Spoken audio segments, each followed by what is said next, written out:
Ceci est le podcast Gang of Witches. N'en parlez à personne. Surtout à personne.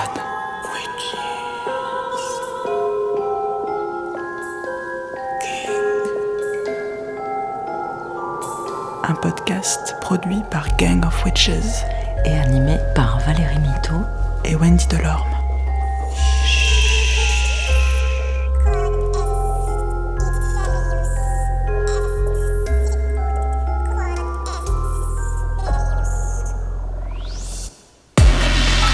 C'est la pleine lune.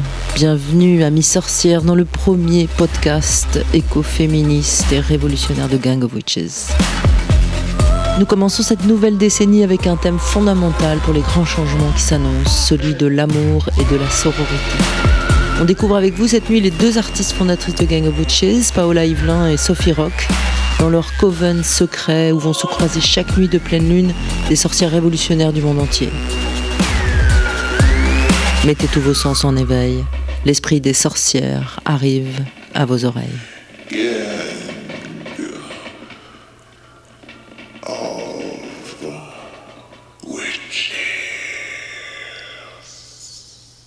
Est-ce que vous pouvez me parler du lieu où on est ?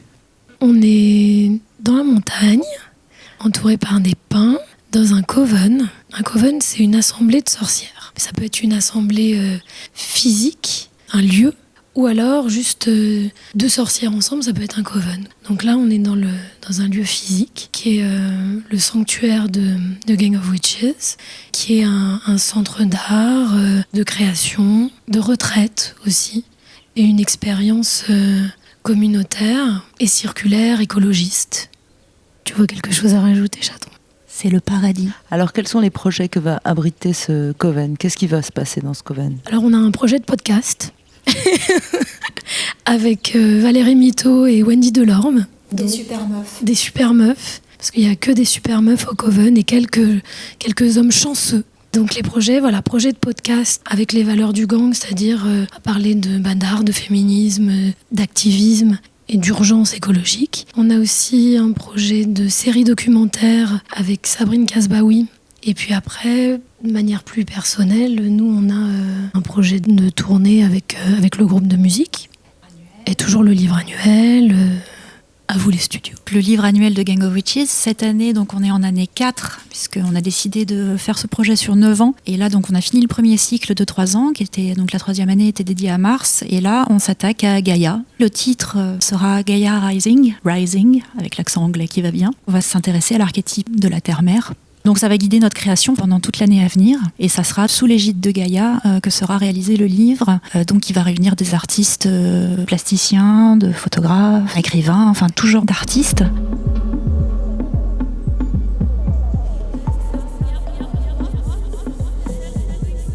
Alors Sophie et Paola, vous avez fondé Gang of Witches. Vous êtes vous-même artiste, interdisciplinaire. Sophie, tu es auteure, autrice plutôt. Et chanteuse lyrique. Oui, et rapeuse maintenant. Et batteuse. Et Paola, tu es plasticienne, peintre et chanteuse maintenant aussi. MC. Plus que chanteuse, ouais. Est-ce que tu peux me raconter, Paola, comment s'est faite ton entrée dans la peinture et la sculpture ? J'ai eu une vision. J'étais dans le nord du Maroc et je sortais d'une expérience en entreprise plutôt décourageante finalement. Et j'ai commencé à voir des sculptures colorées sur le bord de la route dans les montagnes marocaines. Et c'était des sculptures qui personnifiaient les émotions humaines. Et donc j'étais perdue à ce moment de ma vie. Et j'ai décidé d'abord d'être sculptrice en fait. En fait, c'est la maladie qui à chaque fois m'a poussée sur ma route alors que j'étais complètement égarée. Ça a commencé par une première dépression, donc la révélation sculpture. Et comme c'était trop de logistique de faire de la sculpture quand j'étais en train de me faire soigner, finalement, je me suis mise à dessiner. Et je suis restée avec le dessin et la peinture pendant une dizaine d'années. Au début, je savais même pas tenir un pinceau, je mettais la peinture avec mes doigts, quoi. Donc c'est hyper instinctif. Et après, donc c'était des dessins assez précis.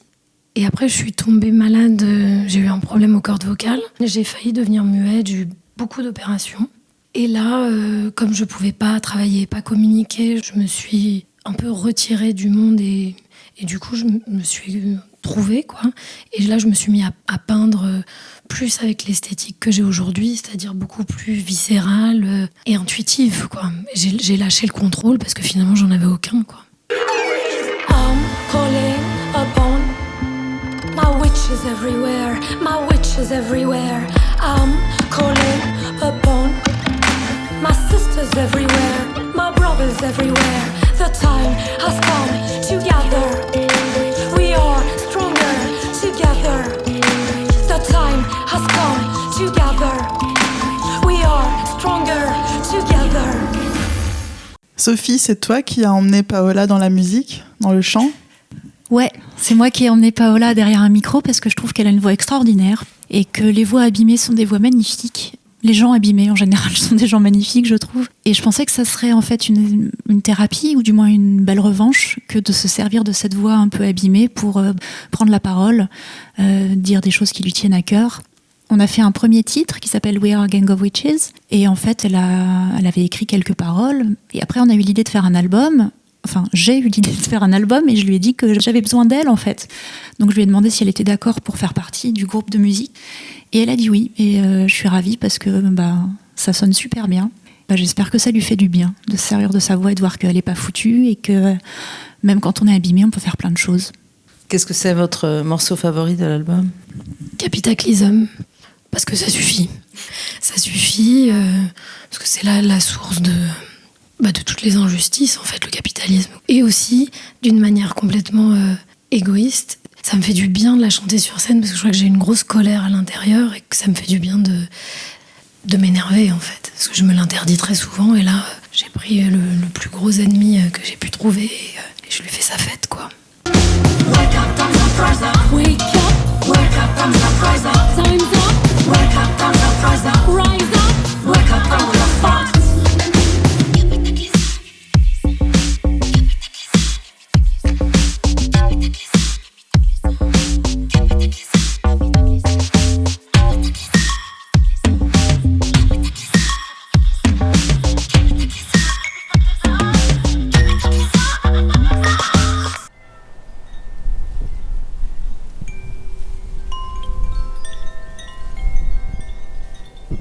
Sophie, toi, tu as fait le conservatoire et pour autant, tu as mis un temps assez long avant de t'autoriser à composer. J'ai toujours fait de la musique, en fait. J'ai toujours été artiste. J'ai une maman danseuse qui m'a mis très tôt sur scène, en fait. Je m'a fait faire des percussions et de la danse avec des grelots aux pieds, un mix entre les deux, quoi. Puis des tambourins, des machins, des trucs. Et en fait, dès toute petite, j'ai fait de la musique. Et j'ai toujours essayé par la suite d'avoir un boulot normal. Je ne sais pas pourquoi je voulais absolument être normale. Je voulais m'intégrer, quoi. Sauf que ça n'a jamais fonctionné. J'ai toujours pété les plombs. J'ai toujours fait des dépressions sévères jusqu'à avoir envie de crever, quoi, parce que je n'étais pas à ma place, quoi. En fait, mon père, qui était médecin, m'avait transmis l'idée que l'art, c'est pas vraiment un boulot. J'avais surpris une dispute entre mes parents. Mon père demandait à ma mère d'arrêter la danse et de trouver un vrai travail. Et je crois que ça m'a vraiment traumatisée. Ma mère était en larmes et je crois que ça m'est resté, qu'en fait, l'art, c'était pas un vrai travail. Alors qu'en fait, si, bien évidemment. Mais j'ai eu du mal à accepter que j'étais artiste. Et donc, j'ai essayé plein de trucs. Donc, j'ai fait du journalisme, j'ai fait plein de boulot à la con, de la vente, hôtesse d'accueil, machin et tout. Et puis, à un bout d'un moment, je suis tombée malade. J'ai une sclérose en plaques. Je tombe malade, je peux plus marcher. Et là, je me dis, non mais, qu'est-ce que je suis en train de faire de ma vie ? Et donc là, j'écris mon premier bouquin, plein de contrix. Et je me rends compte que ça me fait un bien fou.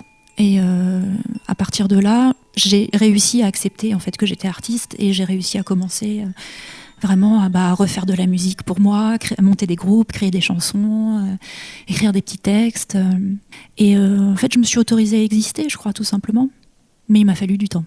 Voilà, mais c'était... j'ai toujours essayé de rentrer dans les cases et ça n'a jamais fonctionné. Bon, on veut la photo avec les grelots. On la veut. C'est le coup de gueule de mytho.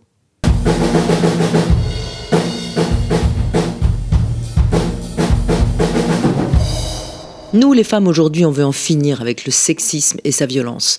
On se rassemble, on milite, on lutte, on se fédère, enfin, on essaye. Et tiens, puisque je vous tiens, disons partout, stop à la segmentation des luttes. Unidad, unidad, unidad. Toutes ensemble jusqu'à l'égalité. Le chemin est encore long à parcourir, il faut rassembler nos forces, ne laissons pas le pouvoir nous diviser, maintenons nos lignes. Par exemple, je ne suis pas tzigane, mais je fais des films depuis 15 ans sur leur vie en France parce que le racisme qu'ils subissent m'est insupportable et que j'aime la manière dont ils regardent la vie. Je jubile quand naissent des associations créées par et pour des tziganes, mais j'apporte ma pierre à l'édification de leur puissance et au respect qu'on leur doit, comme à tout être humain, et j'en suis fière. Mais malgré tout cela, épreuve du chemin qui n'en finit plus devant nous les femmes, notre vie de personnes de sexe féminin est jalonnée de grands moments de désespoir.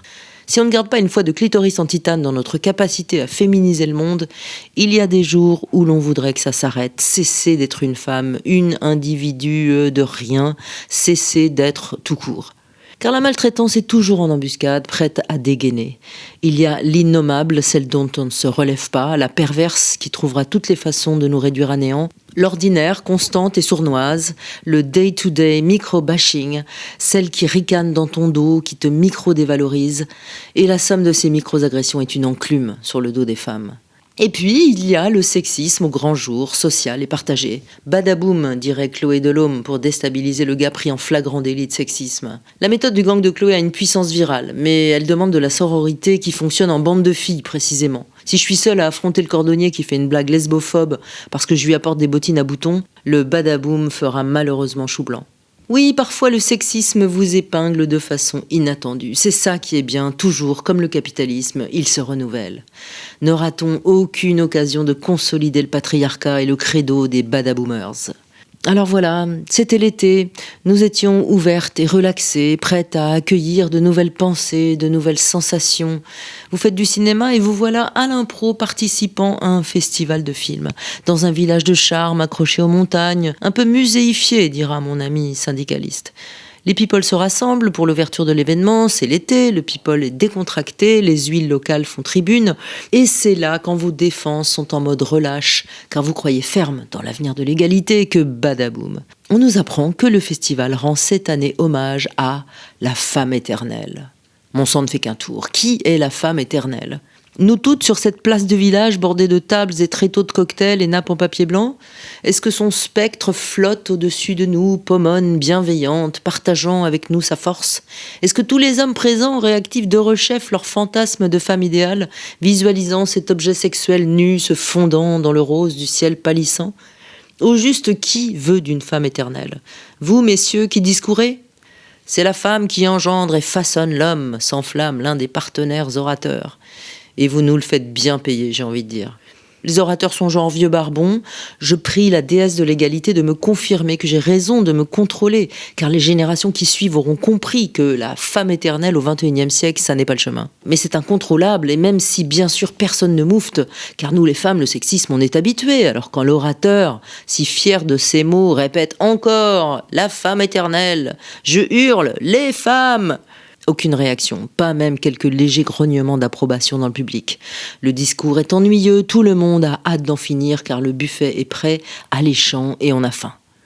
5 petits fours et 3 coupes de crème en plus tard, les projections de films commencent. Un quinquat du cinéma, très content de lui, a été désigné pour présenter, tout est normal, quand il est soudain rejoint par une jeune femme blonde qui vient en renfort. Femme éternelle, une femme et un homme comme présentateurs, ok, il y a un brin de cohérence. Mais badaboum bis. Et là, s'il vous plaît, organisons des workshops pour savoir répliquer à ce type d'attaque sournoise. La fille s'avance vers lui pendant qu'il l'annonce comme la petite touche de glamour. La petite touche de glamour. La fille est plutôt grande en plus. Alors lui, mais on a juste envie de lui dire, mais va-t'en, va mourir loin, grande touche de sexisme autosatisfait, d'inélégance absolue.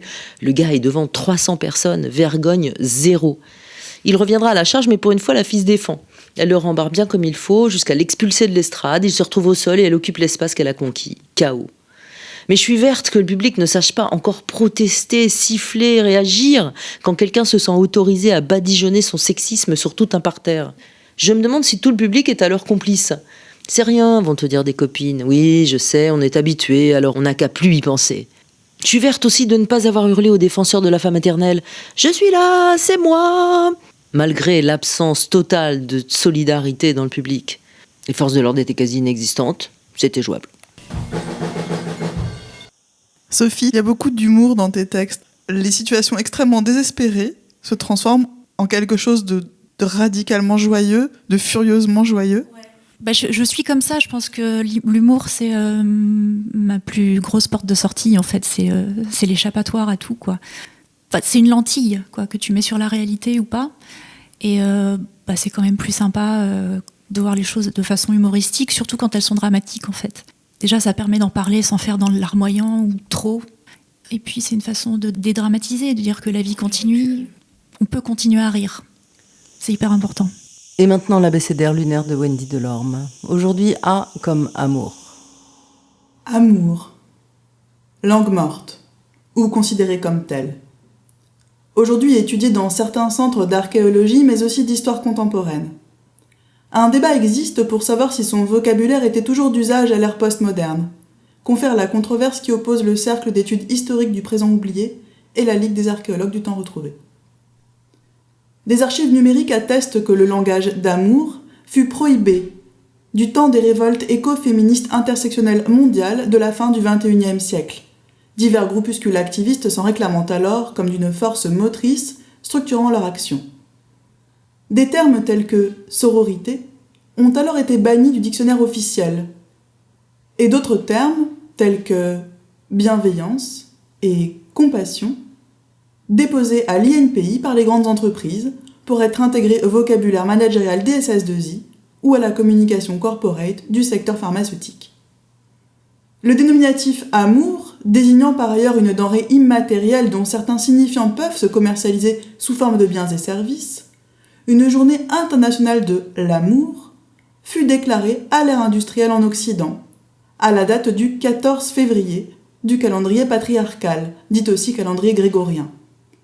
Ce afin de soutenir le marché de la restauration-hôtellerie et le commerce de fleurs coupées.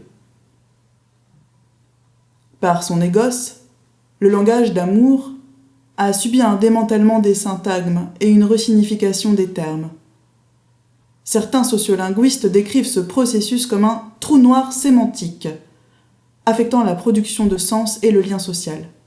Le phénomène serait à l'origine de l'anomie, épidémie structurelle de suicide au cours du dernier millénaire.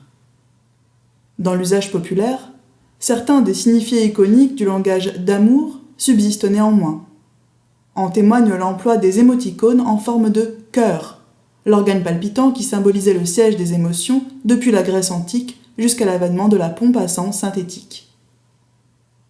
Il se dit que des sociétés secrètes œuvrent aujourd'hui à la restauration du langage d'amour et à la décontamination de ses vocabulaires. On sait que leurs membres replantent des forêts, ne boivent pas d'eau en bouteille et s'abreuvent en filtrant la source des rivières.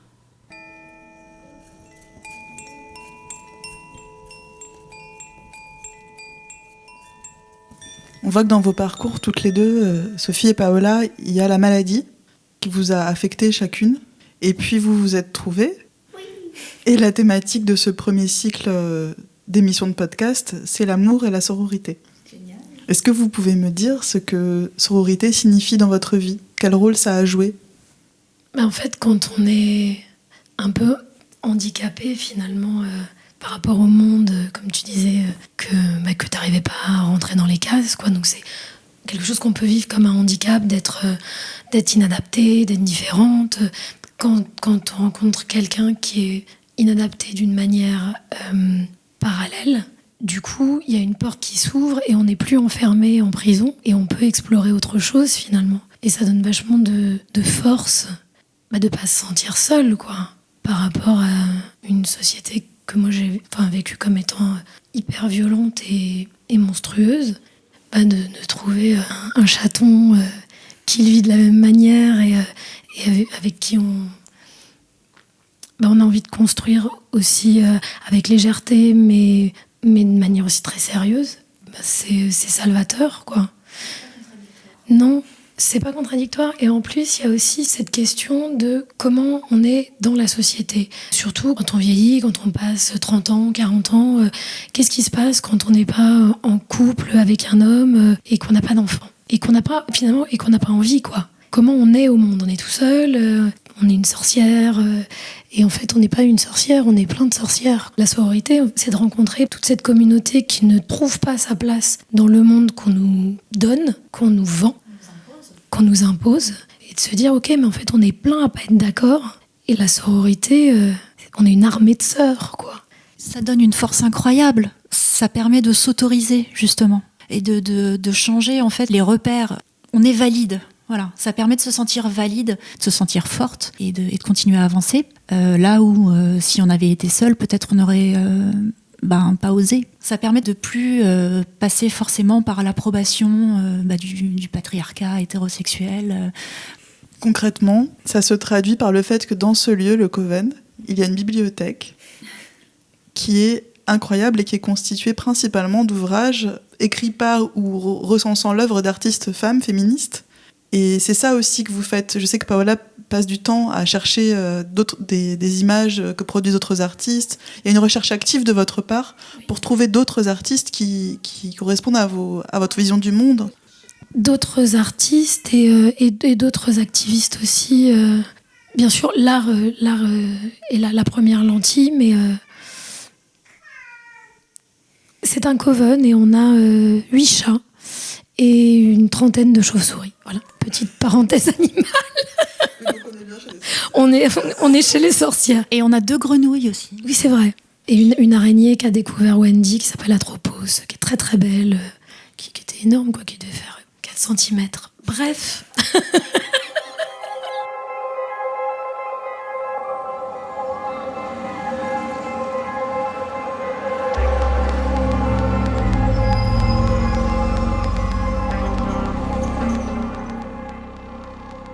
Parlez-moi de votre sorcière intérieure. Elle est assez imprévisible. Ma sorcière intérieure, voilà, elle a plusieurs couches, en fait. Une couche très idéaliste. Des fois, elle est en colère et elle est dangereuse. Je crois qu'elle est psychotique, ma sorcière intérieure. Mais elle est multiple. Elle est multiple et heureusement qu'elle est là. Moi, j'ai une sorcière intérieure qui est assez similaire à la tienne. C'est un millefeuille, quoi. Elle est dangereuse, je pense, d'un point de vue intellectuel. Je frappe personne. Elle aime rire, elle aime pousser des coups de gueule, ouvrir sa gueule, dire des trucs, poser des questions, interroger le monde. Et puis elle aime bien changer de jeu assez souvent, donc elle écrit, elle fait de la batterie, elle chante. Et voilà, elle est cool. Valérie Mito, ta sorcière intérieure? Ma sorcière intérieure est très, très énervée. Elle est très énervée. Elle a envie de hurler souvent. Et en même temps, j'ai un côté, c'est plus lutine, c'est lutin qui vient, mais bon. Mais voilà, j'ai un côté très enfantin et puis en même temps des envies de pousser des hurlements, quoi. En même temps que voilà, c'est extrêmement réconfortant et puissant de faire partie de groupes comme Gang of Witches, parce que voilà, tout d'un coup on se dit bon, ok, alors on y va, on construit d'autres choses, voilà, on peut peut-être crier ensemble et que ça, le fait de donner de la voix ensemble peut-être va nous emmener à des endroits beaucoup plus intéressants. Tu voulais parler de ta sorcière, parce que moi je voulais demander à quel moment ça devient clair pour vous, l'association sorcière et révolutionnaire. Je sais pas, moi je crois que j'ai toujours été sorcière, mais que je m'en suis rendu compte petit à petit, en fait. J'ai mis un mot dessus sur ma façon d'être il y a quelques années, mais c'est assez récent, en fait. Ça se fait malgré moi, si tu veux. Révolutionnaire... Je pense que moi, c'est pareil. J'ai été révoltée pour diverses raisons toute ma vie. Je pense que je suis née vénère. Et sorcière, il y a eu plein d'étapes. Petite, évidemment, j'adorais les contes de fées. J'essayais d'ouvrir les portes avec la force de la pensée, de sortir de mon duvet alors qu'il était autour de moi. Bon, j'étais petite, quoi. Et il y a eu une période où je croyais plus en rien. parce qu'en fait, j'arrivais pas à faire les liens entre les contes et ma réalité. Et puis après, beaucoup avec la pratique du yoga, quand même, j'ai commencé à m'intéresser au chamanisme et je me suis dit que j'étais une sorcière. Mais c'est arrivé, c'est révélé. C'était pas une décision, ça s'est révélé et la révolte. Voilà, mon chat aussi est révolté. Et toi, Wendy, ta sorcière intérieure, elle a quelle tête ? Je pense que ma sorcière intérieure est jeune.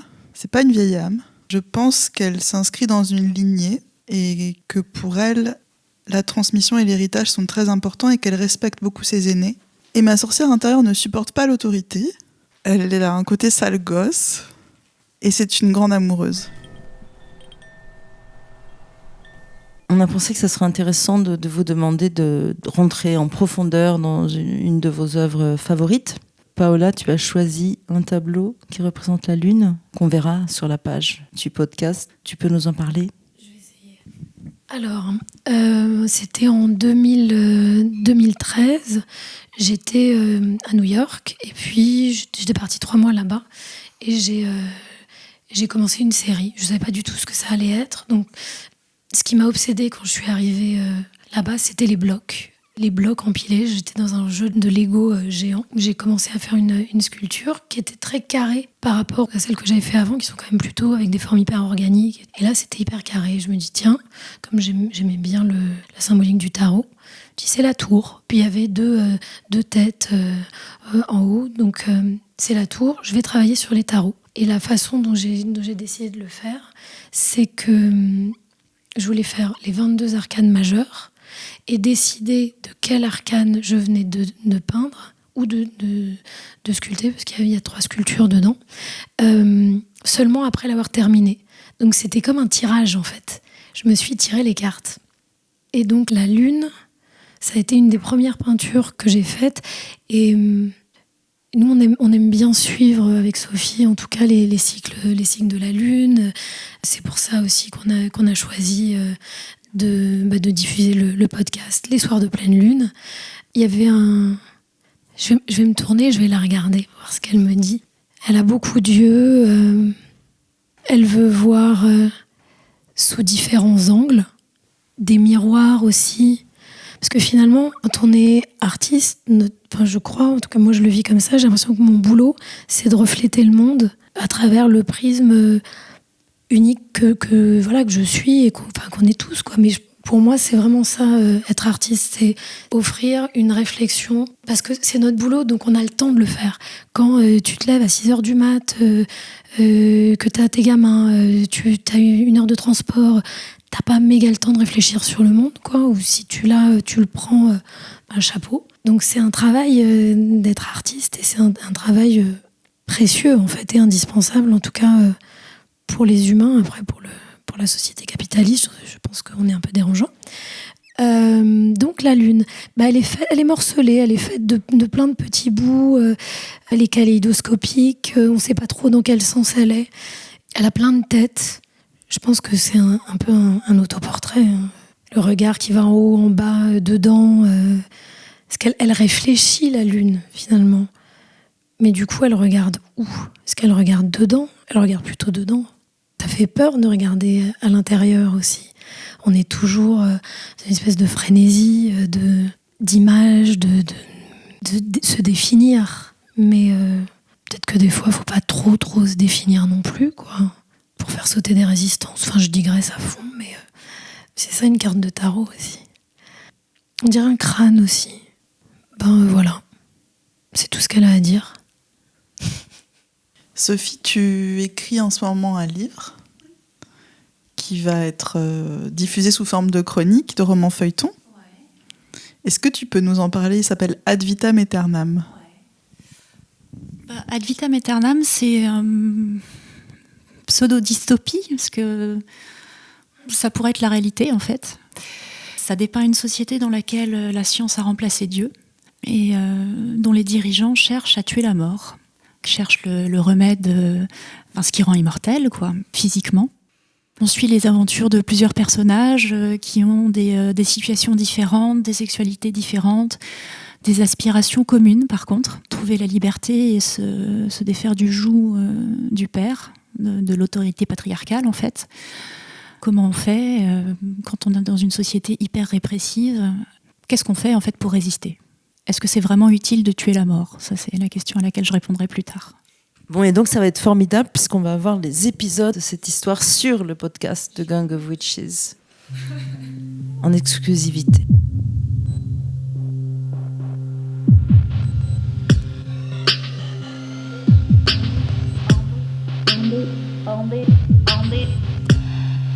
Épisode 0. Un oiseau né en cage pense que voler est une maladie. Alejandro Jodorowsky.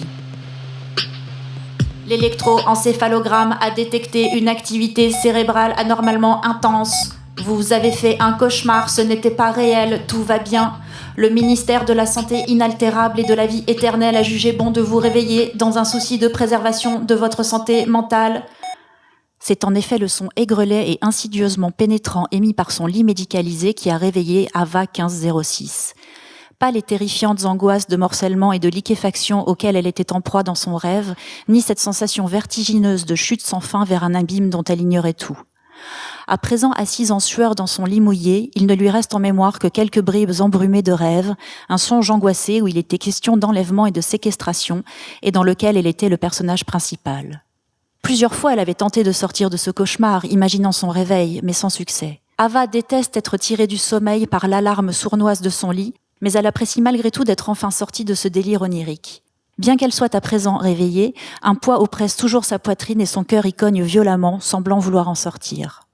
Alors qu'elle tente de retrouver son souffle et que ses tempes pulsent sous l'afflux de sang, la voix synthétique monocorde reprend son laïus.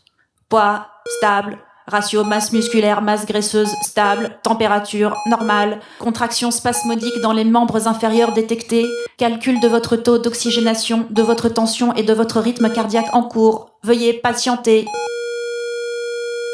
Paramètre supérieur à la normale, il va vous être administré un sédatif. Vous retrouverez le sommeil rapidement. Reposez-vous bien. N'oubliez pas, vous avez survécu à l'apocalypse. Vous avez été élu pour participer à notre grand projet. Ensemble, tuons la mort. Nous comptons sur vous, vous êtes indispensable à notre succès. Le ministère de la Santé inaltérable et de la vie éternelle vous souhaite une bonne fin de nuit. Avant qu'elle n'ait le temps de tenter une quelconque esquive, un garrot métallique jaillit du côté gauche du lit et lui en serre brutalement le biceps. Un bras articulé se terminant par une seringue surgit à son tour et lui injecte aussitôt une dose de tranquillisant, laissant sur sa peau un point rouge et douloureux cerné d'un petit halo violacé. Une vague de douceur monte en elle, ses paupières ourlées de sel séché se détendent, ses mâchoires se desserrent, sa respiration ralentit et une douce torpeur l'envahit. Ses pensées freinent leur course, elle ne les subit plus, elle se sent rassérénée et profite un moment du calme revenu.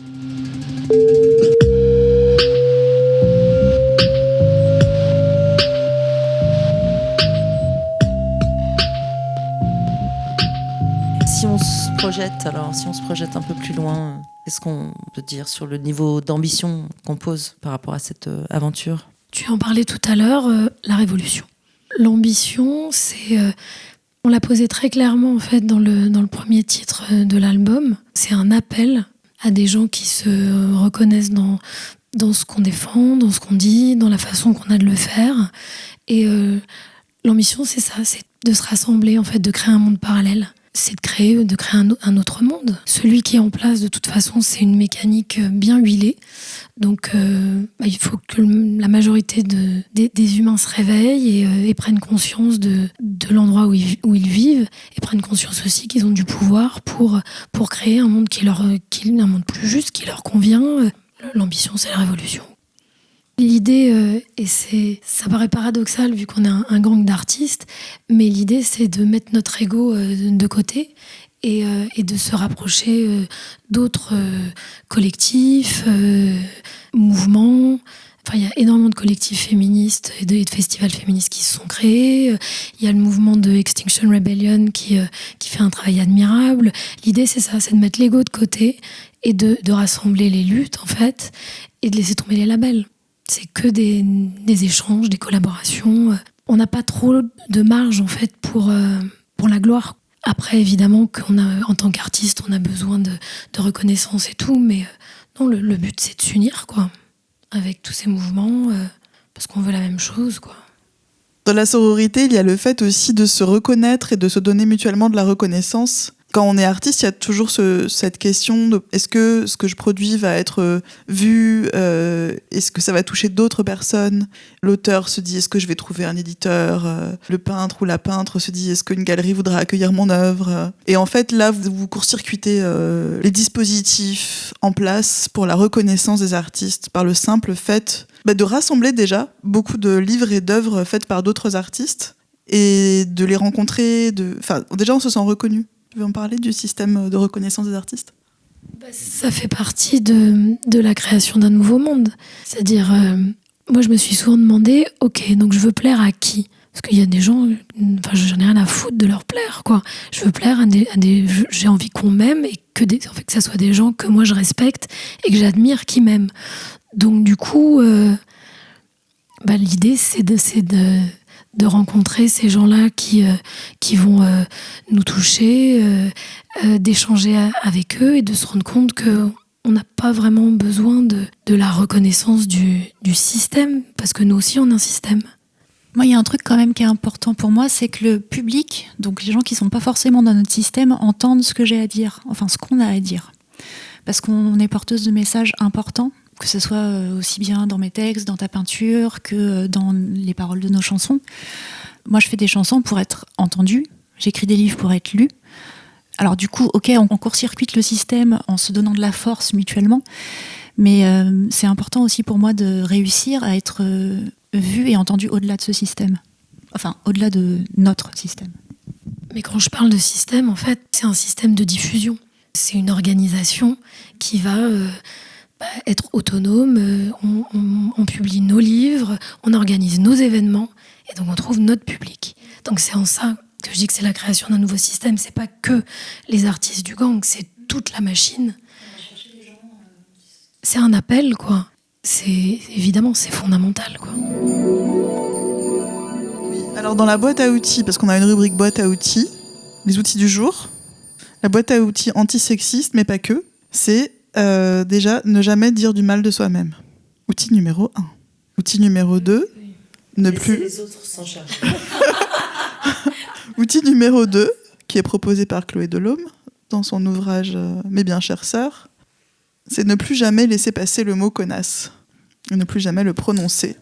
On pourrait y voir la suite logique de l'outil numéro 3, qui serait de ne plus jamais dire du mal d'une autre, femme ou féministe, sauf en cas d'attaque. Et c'est drôle ce qu'elle dit. Elle dit « faire acte de confiance ». La même confiance a priori que l'on a en l'absence du corps en ligne dans l'espace virtuel envers une amie inconnue, parce qu'elle parle du hashtag MeToo. De l'empathie, se mettre à sa place. Bien des fois, l'autre femme aussi a peur. Envoyer des signes bienveillants. Ne jamais tirer la première. Vérifier que le scud n'est pas une maladresse. Dans ce cas, et seulement dans ce cas alors, le droit d'atomiser en appliquant le choc en retour. La sororité, c'est pas non plus marchez-moi dessus, mesdames, on n'est pas chez mémé. Je l'aime. Chloé Delhomme propose aussi de dire badaboum à chaque fois qu'on est victime d'une insulte sexiste. Le jeu du badaboum est un vieux jeu d'adresse et d'équilibre. Le but est d'empiler des pièces de bois jusqu'à la chute. La pièce de trop est badaboum. Lorsque sur le plateau social, un représentant du papatronat empile les remarques sexistes ou paternalistes, les joueuses en présence ont pour but de lui faire perdre l'équilibre en ponctuant chacune de ses saillies d'un badaboum. Je sais que là, vous vous dites « quelle idée à la con ». Je vous comprends vraiment. Je vous avoue que moi-même, sur le coup, j'ai hésité. Mais je l'ai testé pour vous avec quelques copines. Tu la sens bien, chérie, ma grosse déconstruction ? Certaines préfèrent dire « papaboum » à partir de 2 joueuses. Peut se pratiquer partout, au bureau et surtout dans les dîners de famille. Un programme d'action est possible sans être trop organisé. Quelques règles seulement, un peu de savoir-vivre, nouveau folklore, us et coutumes. Non plus poète-poète, mais badaboum, sans les toucher, ça nous changera. On risque de dire badaboum souvent. Je suis assez curieuse de savoir comment vous vous êtes rencontrées, Sophie et Paola. On s'est rencontrés au 104 à un concert de Lydia Lunch, en backstage, le moment où on se la raconte. Voilà, et donc on avait une copine en commun, on a été présentés et on s'est reconnus tout de suite. C'est comme si on s'était rencontrés dans une autre vie, c'est comme si je rencontrais ma sœur à nouveau. En fait. On avait l'impression de déjà se connaître en fait. Ouais. La sorcière, elle a existé dans l'histoire, elle a été pourchassée, Et c'était au départ des femmes qui savaient soigner, qui pratiquaient la médecine. Et puis, lorsque la médecine s'est institutionnalisée, on les a pourchassées. Les soignantes, les soigneuses, les sages-femmes. Donc c'est une figure d'identification assez forte. Et pourquoi est-ce qu'à votre avis, autant de femmes féministes, autant de personnes féministes, nées femmes, assignées femmes, ou ayant le profond désir d'être femmes, se sentent femmes, étant traitées comme femmes, toutes les femmes, pourquoi est-ce que cette figure de la sorcière les inspire ? La sorcière, elle est persécutée à cause de son savoir et de sa puissance. Et je pense que plus ou moins clairement ou plus ou moins sournoisement, c'est le cas de la majorité des femmes qui sont... Il faut toujours qu'on soit plus petite, plus fine, plus fragile. Il ne faut pas qu'on soit puissante. Sinon, on est une mégère, on est une sale meuf, quoi. Enfin, voilà, ouais. Donc j'imagine que ça veut juste dire qu'il y a beaucoup de femmes qui s'identifient à ces sorcières persécutées pour leur force, pour leur puissance, quoi. Et peut-être que ça veut dire aussi que les femmes sont en train de retrouver leur puissance, de se souvenir. Enfin, c'est ce qui est en train de se passer, en fait.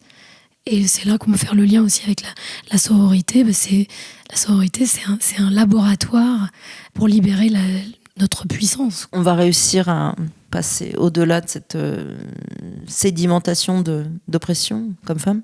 Non seulement on va y arriver, mais c'est dans l'ordre des choses, quoi.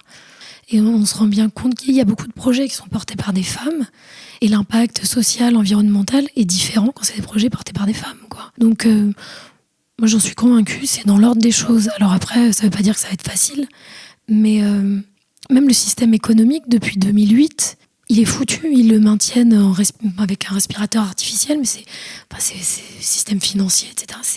On est en fin de cycle. Et j'ai l'impression que toutes les forces qui se lèvent sont pas que féminines, mais liées à la terre, liées à ce principe quand même très féminin, parce que ça a été trop loin dans un sens. Ça veut pas dire que il s'est rien passé de positif pendant les 4000 dernières années. Bien sûr qu'il y a eu des trucs positifs, mais ça a été trop loin, quoi. Donc là, instinct de survie, ouais, je suis quasiment sûre qu'on va y arriver, ouais. Et tu penses que cette période de chaos socio-politico-économique est propice? Écologico, ouais. Bah oui, parce qu'il y a une peur... Chez les jeunes, ouais. Il y a une peur de perdre finalement l'endroit où on vit, quoi. La Terre, avec les réfugiés climatiques, enfin, tous les feux, tous les problèmes sociaux que ça va engendrer, quoi. Donc ouais, on a le feu aux miches, quoi. Il y a l'urgence. On parle plus de s'il y a un effondrement, c'est quand il y aura un effondrement, c'est terrifiant. Donc on peut rester pétrifié, mais là encore, nous, ce qu'on a envie de faire, c'est d'inspirer les gens à agir à travers notre création, à travers notre création, voilà. C'est maintenant, ouais. Je suis d'accord. On va y arriver. On est quand même la moitié de l'humanité, donc même plus. Et on vit plus longtemps, donc me dit Wendy, ce qui est vrai. Donc je pense que ouais, on va réussir à faire quelque chose en se serrant les coudes et en se tirant pas dans les pattes. Oui. Donc la sororité, c'est la base du changement, je pense. Enfin, une des bases. Sur la sororité, ce que disait Paola, c'est la figure de la sorcière, elle est inspirante parce que c'est le symbole de la puissance des femmes et de leur savoir qui est persécuté. Et on nous entraîne depuis toute petite à être rivales. Et là, il y a un court-circuit permanent dans ce lieu, puisque dans ce lieu, vous créez des rencontres entre artistes féministes. L'idée, c'est de reconnaître le travail de l'autre et de s'inspirer mutuellement et de parler de nos façons de travailler. Et de l'encourager et de le reconnaître et de donner de l'amour. Donc ça court-circuite complètement ce qu'on nous a inculqué. Et tant mieux. Et de révolution d'amour.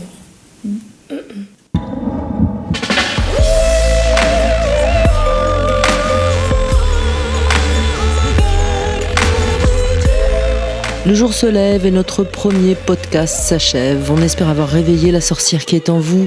Dites-nous si vous nous aimez, on vous embrasse et on se retrouve à la prochaine pleine lune, le 9 février, avec Funmilola Fagbamila, une sorcière américano-nigériane qui met le feu aux préjugés sur la communauté noire américaine. Salut les sorcières!